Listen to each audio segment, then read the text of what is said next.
Hello guys, welcome to my channel. तो आज की इस वीडियो में हम जानेंगे कोर्ट रिलेटेड वर्ड्स मीनिंग। तो चलिए वीडियो शुरू करते हैं। आज का हमारा पहला वर्ड है न्यायालय या अदालत। इसे इंग्लिश में कहा जाता है कोर्ट। कोर्ट मतलब न्यायालय या अदालत। न्यायाधीश या न्यायमूर्ति को इंग्लिश में कहा जाता है जज। जज मतलब न्यायाधीश या न्यायमूर्ति। वकील को कहा जाता है एडवोकेट। एडवोकेट मतलब वकील। और प्रतिवादी को कहा जाता है डिफेंडेंट। डिफेंडेंट मतलब प्रतिवादी। और वादी को कहा जाता है प्लेंटिव। प्लेंटिव मतलब वादी। जज का हथौड़ा, इसे कहा जाता है इंग्लिश में गैबल। गैबल मतलब जज का हथौड़ा। गवाह को कहा जाता है विटनेस। विटनेस मतलब गवाह। और चश्मदीद गवाह को कहा जाता है आई विटनेस। आई विटनेस मतलब चश्मदीद गवाह। गवाही देना को कहा जाता है टेस्टिफाई। टेस्टिफाई मतलब गवाही देना। और गवाही को कहा जाता है टेस्टिमनी। टेस्टिमनी मतलब गवाही।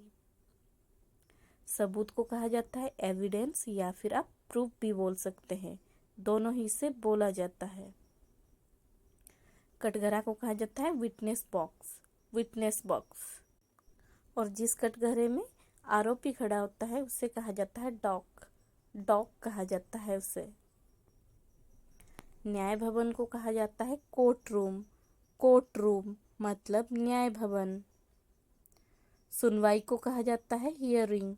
हियरिंग मतलब सुनवाई। मुकदमा को कहा जाता है लिटिगेशन या फिर आप लॉ सूट भी बोल सकते हैं, दोनों का मतलब मुकदमा। नेक्स्ट है आरोप। एलिगेशन। एलिगेशन मतलब आरोप। और झूठा आरोप को कहा जाता है इंग्लिश में फॉल्स एलिगेशन।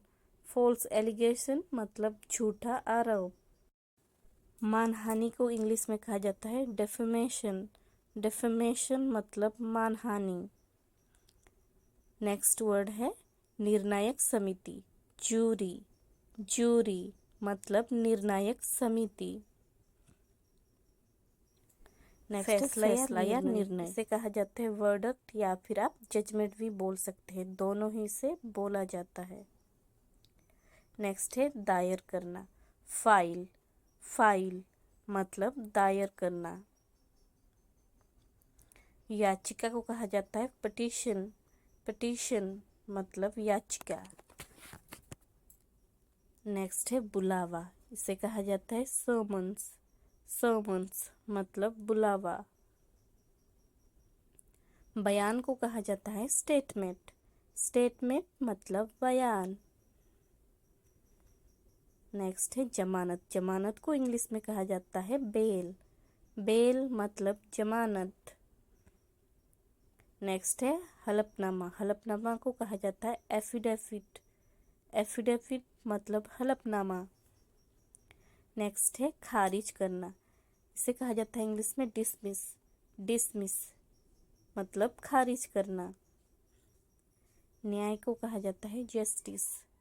जस्टिस मतलब न्याय। अन्याय को कहा जाता है इनजस्टिस। इनजस्टिस मतलब अन्याय।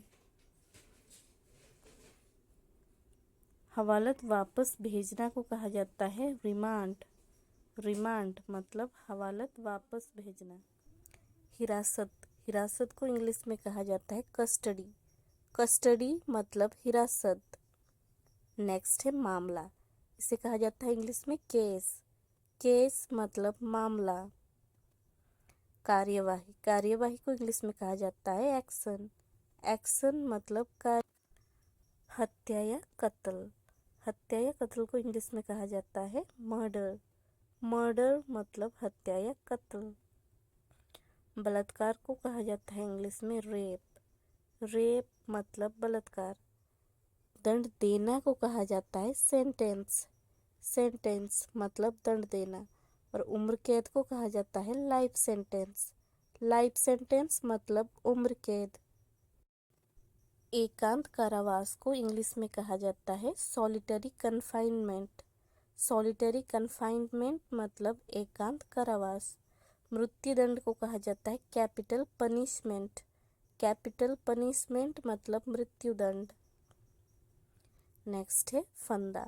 फांसी का जो फंदा होता है उसे कहा जाता है नोज। नोज मतलब फंदा। फांसी का तख्ता को कहा जाता है स्कैफोल्ड। स्कैफोल्ड मतलब फांसी का तख्ता। और फांसी को कहा जाता है हैंगिंग। हैंगिंग मतलब फांसी।